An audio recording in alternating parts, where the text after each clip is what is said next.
দেখুন, জলই জীবন, এ কথা কে না জানে বলুন তো। কিন্তু সেই জীবন যদি বিষিয়ে যায়, আপনি কোথায় যাবেন? মুশকিল হলো এ রাজ্যে সত্যি হয়ে দাঁড়িয়েছে এই দুঃস্বপ্নটা।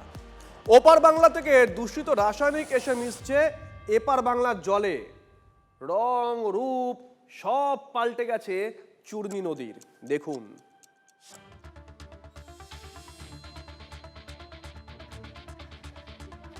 বছরের পর বছর নদীর জল নিয়ে সমস্যায় নদী পাড়ের মানুষ।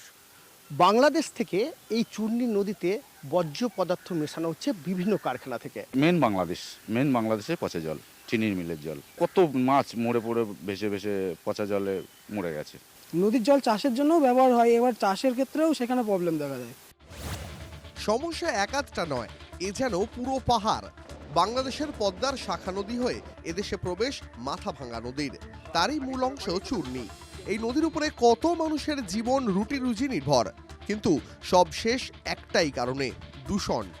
বাংলাদেশের দর্শনা জেলায় রয়েছে সুগার মিল।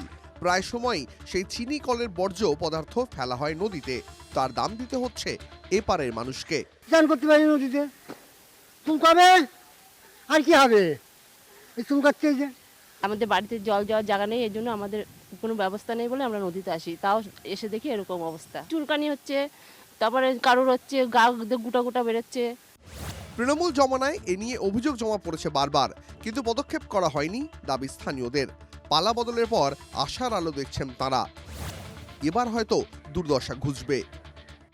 দীর্ঘদিন ধরে চূর্ণির সংস্কার হতো না, ডবল ইঞ্জিনের সরকার ছিল না। কিছুটা তো সময় দিতে হবে, এত বড় একটা ব্যাপার, আন্তর্জাতিক ক্ষেত্র, তাই সময় কিছু দিলেই আমরা আশা করি ভবিষ্যতে এর একটা সমাধান হবে। রাজ্যের পরিবর্তন ঘটেছে, ডবল ইঞ্জিন সরকার। মানুষ চাইছেন এই দুই সরকার মিলে তাদের সমস্যার সমাধান করুক এবং নদীকে বাঁচানো হোক। নদিয়া থেকে ক্যামেরায় তুষার সাথে মধুকুণ্ডু, টিভি9 বাংলা।